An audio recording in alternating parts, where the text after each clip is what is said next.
Halo teman-teman semua. Perkenalkan saya Zidana Shinkov dengan NPM 41187003230018 dari Prodi Teknik Elektro semester 5 dan ini adalah materi pertemuan kedua untuk mata kuliah mikroprosesor dan mikrokontroler, yaitu arsitektur mikrokontroler. Arsitektur ini bisa dibilang sebagai cara kerja otak dari mikrokontroler, gimana data disimpan, diproses, dan dikirimkan. Nah, yang paling sering dibahas itu ada 3 konsep utama: arsitektur von Neumann, arsitektur Harvard, dan konsep CIS versus RIS.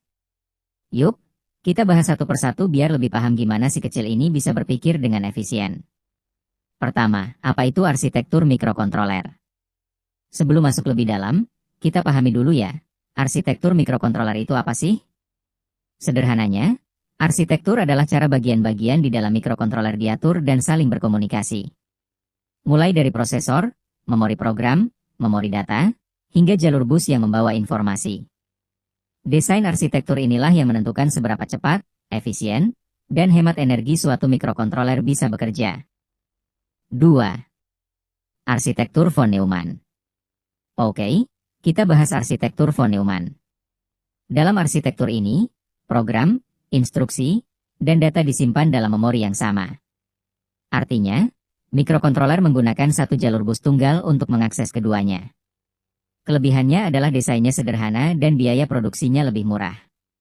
Tapi kelemahannya, CPU harus bergantian antara membaca instruksi dan data.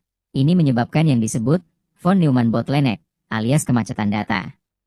Contohnya, saat CPU membaca perintah, dia nggak bisa secara bersamaan mengambil data. Jadi kecepatannya terbatas. 3.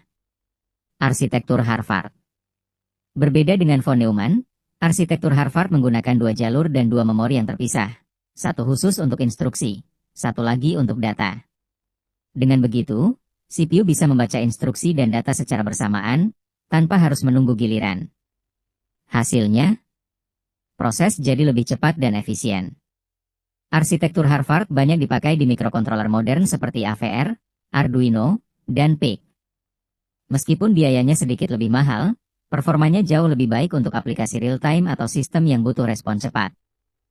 4. Perbandingan von Neumann versus Harvard. Kalau disederhanakan, von Neumann, satu memori, satu bus sederhana tapi lambat. Harvard, 2 memori, 2 bus lebih cepat tapi lebih kompleks.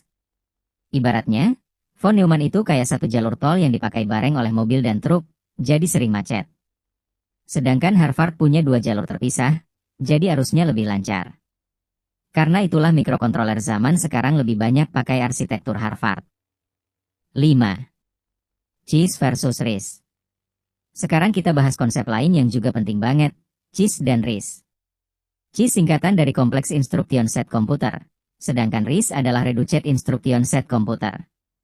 Bedanya ada di jumlah dan kompleksitas instruksinya. CIS punya banyak instruksi yang kompleks, satu instruksi bisa melakukan banyak hal sekaligus. Contohnya, prosesor Intel x86. RIS sebaliknya, punya sedikit instruksi tapi semuanya sederhana dan cepat. Biasanya digunakan di mikrokontroler seperti ARM atau AVR. 6. Perbandingan CIS versus RIS. CIS itu ibarat seseorang yang bisa melakukan banyak hal dengan satu perintah panjang, tapi butuh waktu lebih lama. Sedangkan RIS seperti orang yang bekerja cepat dengan langkah-langkah kecil tapi efisien. Keunggulan RIS adalah kecepatannya yang tinggi dan konsumsi daya yang rendah, cocok buat perangkat portabel. Sementara CIS lebih fleksibel dan bisa menangani instruksi rumit, cocok untuk komputer besar.